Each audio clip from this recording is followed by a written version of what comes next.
Good evening, everyone. Welcome to the 2023 CONCACAF Gold Cup post-match press conference of Team Jamaica. I'd like to welcome head coach to my right, Heimir Helgrimsson. Standard procedures, we'll take questions.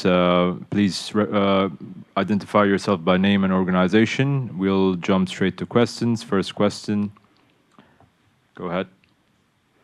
Arch. Hi, Heimer Archbell with CONCACAF.com.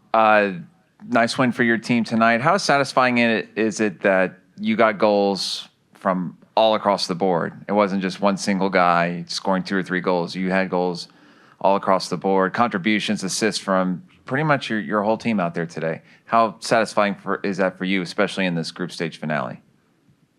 Yeah, I think, Arch, given also that we did 6 changes to our starting lineup, I think we can only be happy. Of course, we were chasing some goal difference, but I think it would have been overambitious to equal the US goals. So to be in a tournament and win 5-0, it's just a big achievement. Even though we think at times we didn't play at full tempo, but like I said, we shouldn't spoil it with being overambitious. But that so many came about when the goals were scored is just fun. It gives the players confidence. It gets them motivated for the next game. So everyone has put something in, and hopefully now some players will stake a claim to start the next game. So I'm unlucky. The FIFA only allows starting 11. So we'll see. We now need just to focus on recovering quickly and be ready for the next match. Will of course be a knockout game. It was a totally different game. But I'm really happy that so many came about around the goals. Thank you, Coach. Next question, gentleman, third row. Hi, Coach. Congrats on the biggest win in Gold Cup history for Jamaica. Preparing for the next stage, you have the winner of Group D. So far, that's Guadeloupe is ahead with Guatemala, Canada, and Cuba. What are you going to do between now and then to prepare, considering that group has not yet ended? Now we will analyze all of these teams. We can face these 3 teams. So we just start with analyzing and looking at the matches in that group. And we've already started, of course, because we knew we would face the teams in this group. So we've already started that. But that is going to be now our next task, but most importantly is to recover from this. It was a hot day, and the players were pushing. Even though we were winning, they were still pushing, and I give them a lot of credit for that, to try to keep on the tempo, because these games are always strange when you play them. Normally the tempo will go down and such, but they tried to push until the end. I'm really happy with them. Thank you. One more question. Go ahead. Mike, please. Coach, so you talked a little bit about using, the players and making everyone feel that they're part of the group. So with you bringing in Konaya and giving him a debut, you pretty much used every member of your squad so far. So how does that impact the spirit of the team and what you know in terms of putting together a team for the knockout stages in terms of the roles? Yeah, it's important. Also, when you play games like that and you give players a chance, you like them to come in and take that opportunity and use it to their benefit. So if I take, for example, Pepe, when he played the first 2 matches, and he dominated his position. So it's this kind of opportunity that the players should take when they get it. So when opportunity and preparation meet each other, that should be the case. When you get the chance, you should, take it. So I'm really happy. Konaya came 3 weeks ago in Austria. We planned to play him there, but we didn't. So it would have been a shame if the kid wouldn't have a cap for 5 weeks with us. So now is a good opportunity to give him at least a cap, even though it was only 10 minutes.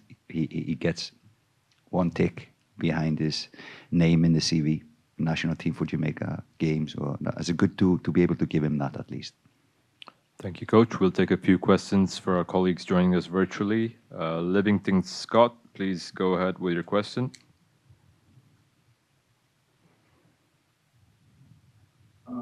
Yes, coach. More pleasing aspect of the game for you today. I know we had some good possession, defended well, but still gave up some chances. But what was the most pleasing aspect, and what do you think about until not getting on the score sheet as it? No, I don't mind who scores the goals, and honestly, he doesn't as well. So I'm not worried about that. He gives a lot of energy and surrounds opponents around him, so it opens space for others.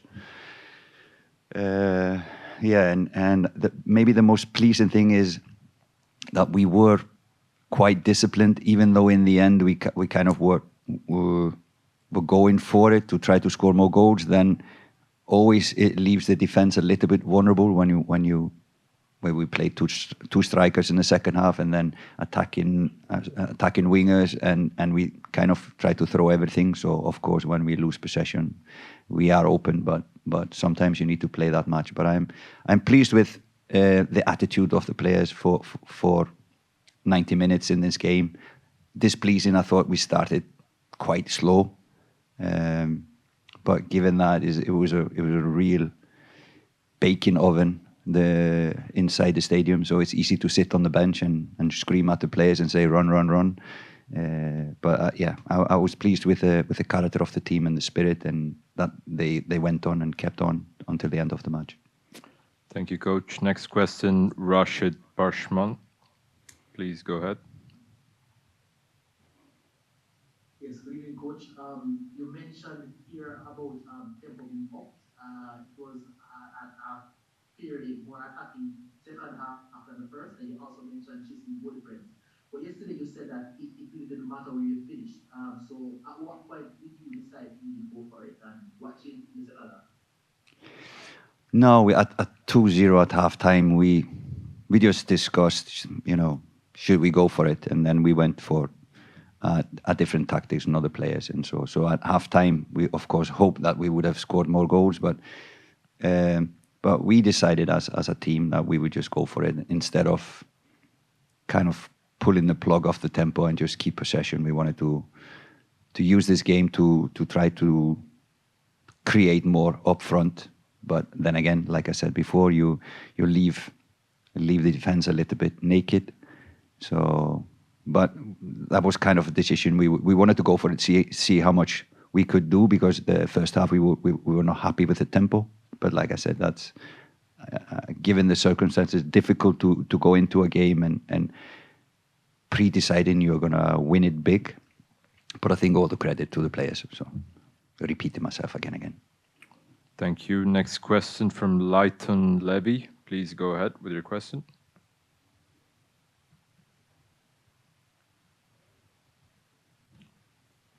Leighton?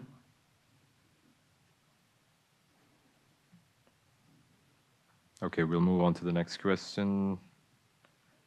Oh, hello. I'm here. I just had my microphone unplugged. Yeah, please go ahead with your question. Okay. Congratulations on the win. Can you talk a little bit about the play of your centre-back Bernard and how impactful he's been so far? We've seen 3 games. He's played in 2 of them and done impressively, in my opinion. What's your take on how he has played so far? And the second question is, now that you've seen the team over 3 games, I think you have a clear idea what your best 11 is. Leighton, yeah, Dejan Bernard is a young centre back. I think he will get maybe more recognised in the upcoming years. This one is helping him a lot in that area. You can see his physical strength is good, his speed is good. Aerially, he's very strong. But I haven't seen this attacking skills like he showed in the opponent's half today. I asked him, "Have you ever done that before?" Yeah, coach. He said after the game. So no, he is a young player who still have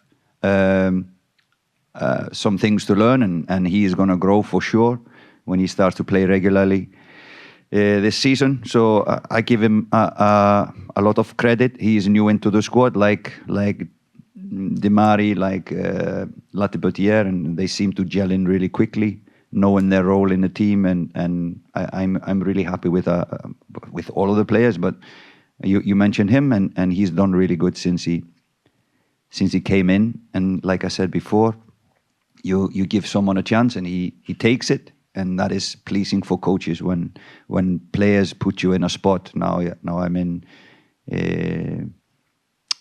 a dilemma who I will pick for the next game. So really good. The second thing was what? The best 11, yes. It depends on who we play, what tactics we will play, who we play. But I think we are getting to know the players more and more as the tournament gets older, and the players are getting to know us more and more. So they understand what we want better and better, and we are getting to know both the players, how they are on the pitch and off the pitch, so the personality and the player. Thank you, Coach. We'll take the final set of few questions. Norando Brown, please go ahead. Hello, good evening. Congratulations, Coach. 9 goals in 2 games. How encouraged are you going into the next round of the competition? And my second question, how easy was the job to get all these top quality players, the likes of Leon Bailey, Demari Gray, Michael Antonio, gelling so fast?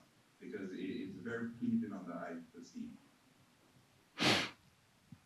No, I think when you have quality player next to quality player, it kind of helps both of them. So it is nothing that we did as coaching staff. It is just simple things. Don't complicate things when you have quality players like that.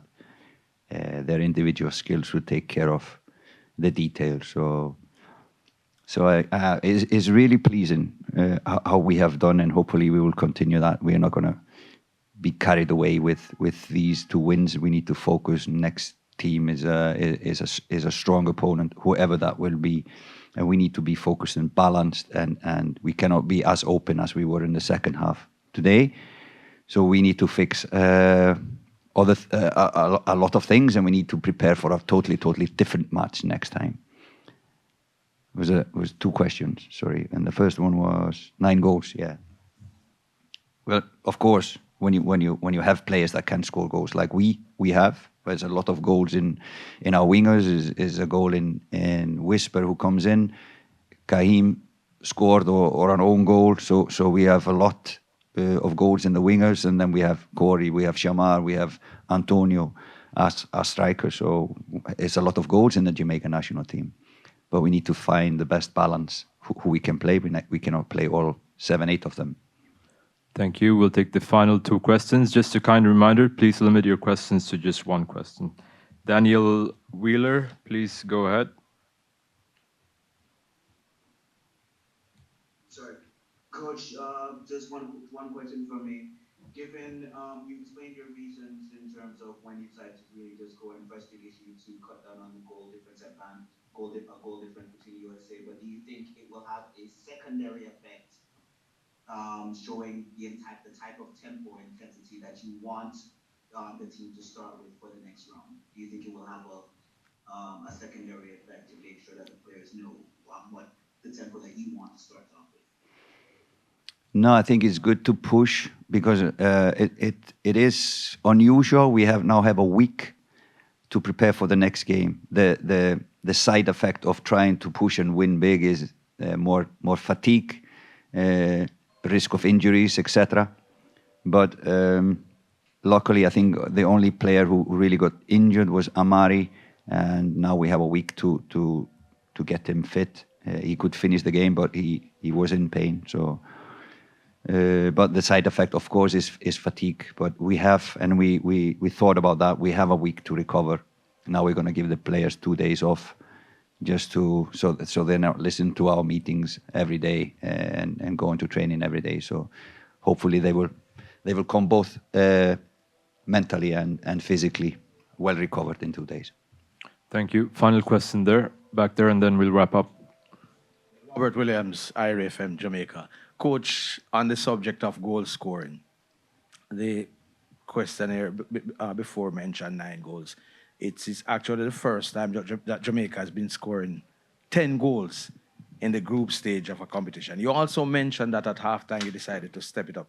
Is this an indication, coach, that you can step it up when you want based on the players that you have? You can change gear when you want to? Yeah, we want to be able to do that. I don't know if we are there yet, but we have options, and I talked about the attacking power and players, and it's different players. If we talk about, there's a difference between Corey and Shamar. There's a difference between Antonio and Shamar and Corey. So we have many versions of, for example, strikers. The same with the wingers. We have all kinds of wingers, and we can find moments where this player is better fitted than the other one. So hopefully when we get to know them and when we play more together, we can have maybe tactics and players for situations. So we can change the game with rotation or even moving players around. We don't need to do substitutions. Thank you, coach. All the best for the knockout rounds. Good luck. Thank you.